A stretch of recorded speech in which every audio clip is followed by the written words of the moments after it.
Maqaan kee Siinqeedha. Namni baay'een Siinqeen miti naan jedhani. I think hagas kadhachuu dadhabeensa. Haga danda'uuni hin yaala Siinqee ta'uufi. Duraan dursee uummata hawaasa biyya kanaa akka Switzerland galatoomfachuu fedha. Hawwaleen keessan dalagaa guddaa gootanii odoo isin waan kanneen qopheessuu baatan akka isin qopheessan hin beeka. Odoo isin kana qopheessuu baatanii dubbiin asitti wal arguu hin dandeenyu. Akkasumatti obbo Amaara kan ganama dhufanii nu fudhanii nu simatanii asiin nu gahanii galatoomaa jedhaani. Akkasumas koreen irreechaa dalagaa bareeda gootanii galatoomaa isiniin jedha. Maanguddoon kennas keessattiyyuu warri nu eebbisiistanii aadaa nu barsiistanii hadha waan guddaa baradhe waan irreechaarraa aadaa keenya akka malee waan baay'ee nu ibsitanii keessattuu ijoolleen yoo as jirtu ijoollee kana waa baay'eetti barsiisutti jirtanii galatoomaa isiniin jedha. Itti leeffifaa isiniin jedha. Wanti biraa jechuu fedhu akka dargaggootitti akka dubartiitti wanti dalagnu akka ilmaan Oromootitti waan baay'eetu naafuu jira. Akka Amaanee fi Ayimii jedhanii waa guddaa baranii biyya kana dhufnee aayyoo inni jechuudha. Akkaataa addunyaan wal bulchitu akkaataa mootii namni rakkina ofii ibsatu akkaataa uummanni biraa kan Oromoo hin ta'in rakkina kan keessiif hubatu. Wanti guddaan arge waa'een kenna baay'ee hin jiratu keessa sabni biraa garuu waan xiqqishuma haga kenna namni miidhamellee hin jira garuu kenna gara cufaan miidhamne siyaasaan miidhamne dinagdeen miidhamnee jirra aadaa kennaan miidhamnee jirra garuu namni takkattiin iyyuu miidhame achi dhaqee iyya. Nama barate qabna hayyuu qabna warra seera beeku qabna kamitti falmatuu dadhabne.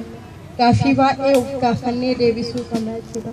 Nuti yeroo cufaayyuu warra boohu ta'uu qabna. Yeroo takka takka warra boochisu ta'uu qabna. Kanaaf jajjabaachuu qabna. Galatooma. Yeroo cufa kadhatullee hin qabnu. Namni illee nu kadhatuu qaba. Biyya keenya warri itti seenee jiru waan achi jiru beeka. Nuti garuu keessaa baqatu jirra. Haga dandeenyu baqatu jirra. Jaalannellee baqatutti akkan jirre ni beeka. Garuu waa baay'eetu nu dirqee jira. Siyaasaa qofaan baqatutti hin jirru. Ijoolleen teenya umrii 14-15 biyya Arabaatti kadhumatan baay'inni keessan warri Yurooppii dhuftan bishaan irraan dhuftan jaalattaniiti miti. Meeqa keenyatu iyyuu bishaan keessatti dhumateera. Lakkoofsa hin qabnu. Sabni Oromoo lakkoofsaan akkasitti gaddeemu jira. Xiqqoo turree immoo warruma akka Palestaan taana lafa dhabne amma lafa qabnaayyuu xiqqoo turree lafa dhabuu deemna. Kanaaf bakka jirrutti barumsaan uf jijjiiruu qabeenya godhatu uf jijjiiruu qabna. Maaliif galleetu iyyuu mana takka hin bitanne biyya keenyatti nu keessaa baqanna diinni itti seenutti jira. Dubbiin gara baay'ee nutti jirti. Ilmaan keenyaa guddifnu sammuu keenyaa jijjiirru bakka keessa jirru haa barannu mootummaa biyya keessa jirru sirriitti dhiibbaa itti godhuu qabna. Maaliif lammummaa gaafa qaban biyya kana garanni rabbi haa ta'u mirga qabna gaafa lammii tokko taane.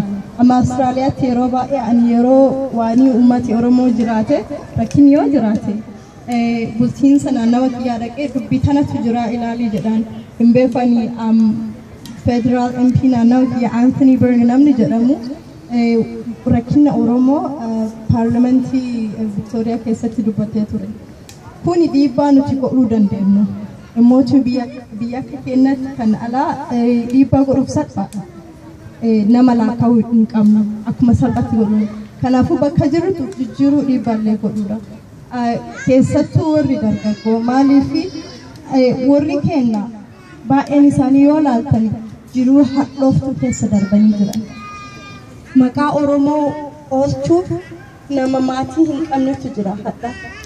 Warra lafa isaanii eessa akka ta'e iyyuu hin beeknetu jira. Warri dargaggoo kana beekuu qabna. Yeroo baay'ee mataa jabaannaa sun waanuma jiru garuu isaan illee hubatuu qabdan. Akkasumas warri gurguddaallee nu hubatuu qabna. Dargaggummaatti nu jira yeroo baay'ee akkasii wal horannee wal jabeessuu qabna. Galatoomaa isiniin jedha. guddaa wayyoomaa isiniin jedha.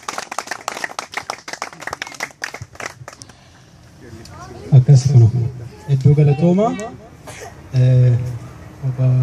gammachuu maal irraa godha.